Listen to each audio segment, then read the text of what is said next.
Hey everyone. In July of 2023, I decided to take my parents on a 12-day round-trip Northern European cruise from London, England. This was our second time cruising, and we chose to go on the Carnival Pride. The cruise departs from Dover, England, which is a port city a little over 2 hours away from London. Once departed on that first day around 5 p.m. local time, we will spend the entire second day on the sea and arrive at our first port of call on day 3 in Copenhagen, Denmark. It is then a quick cruise down to the port of Wallenmunde, which is a 3-hour train ride into Berlin, Germany for day 4. From there, we will spend day 5 at sea and arrive in Tallinn, Estonia on day 6. Day 7 will then be spent in Helsinki, Finland, where we had the opportunity to go to a reindeer farm. Rainy day 8 would be spent in Stockholm, Sweden. Then, on day 9, we will spend it at sea on the way to Kiel, where the 10th day will be spent 2 hours inland at a city called Hamburg in Germany. From there, day 11 will be spent in Gothenburg, Sweden for the final port of call. We will then spend one final full day at sea before returning to Dover to head back home. For my parents, this was their first time in Europe, and all of our first time in London. So essentially, I saw this as an opportunity to visit 6 different countries with 7 port of calls to actually step foot in these countries, and only 4 days at sea. When going on a cruise, we usually like to arrive at the embarkation city 1 or 2 days before, just in case of flight delays. And it gave us a nice excuse to spend some time exploring London before the cruise. So then off we were to Dulles International Airport for our flight to London Heathrow. And because my parents are almost in their 70s, I opted for Polaris business class tickets on United so that we were all comfortable on the flight across the pond. This gave my parents their first experience in the United Polaris Lounge, which gives those traveling internationally on business class access to free drinks, food, and a quieter, more luxurious area to be comfortable while waiting to board the flight. The food was awesome, and we can order as much as we wanted. We started with some drinks, in which I had an old-fashioned. We then each had the pan-seared shrimp and scallops to start, and then we ordered a bunch of different entrees to share, including the herb-roasted lamb loin, duck leg confit, and the spinach and ricotta ravioli. And of course, we ordered some things twice. And dessert was good too. My favorite is always the chocolate chip skillet with vanilla ice cream.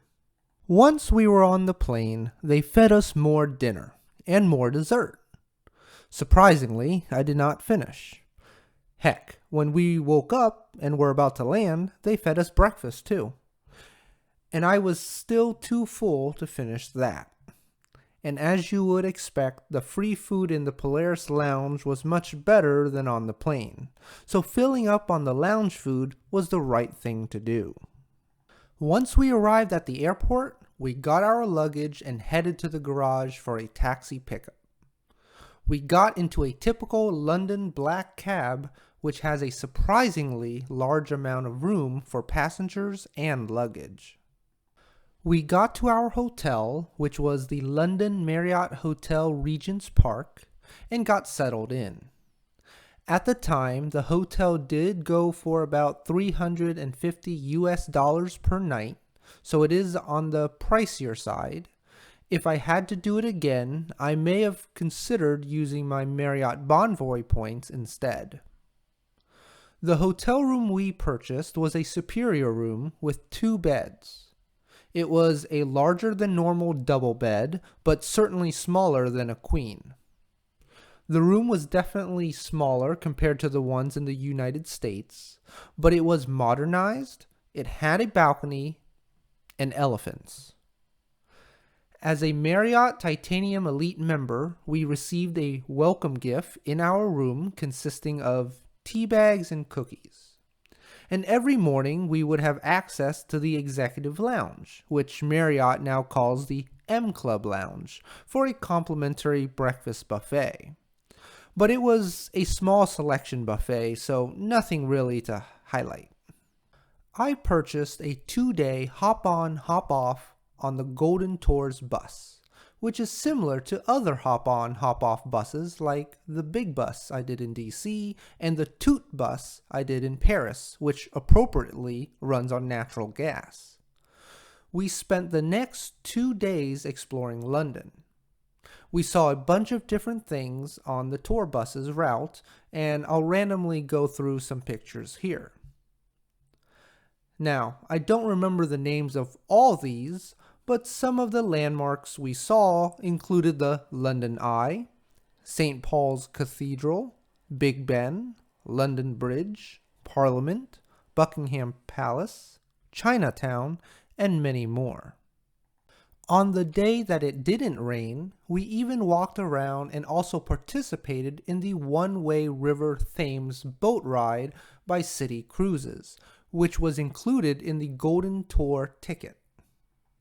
Unfortunately, we didn't find a good restaurant worth noting in the 2 days we were there, but we did find a really good bakery called Blank Street Coffee. There, we got coffee, these sausage-wrapped pastries, and the almond-filled croissants.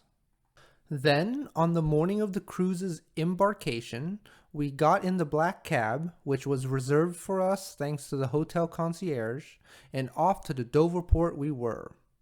It was about a 3-hour taxi ride due to the weather and cost a little over $400 when including the tip. Great drive though. We got to see a lot of the countryside, seemed very peaceful, and we even got a pretty good nap in. Well, in the remaining videos of this cruise series, I'll walk you through our Ocean Suite stateroom, what we ate, and more importantly, the different excursions we went on during our 12-day cruise. We had a great European cruise experience, so I hope you stick around.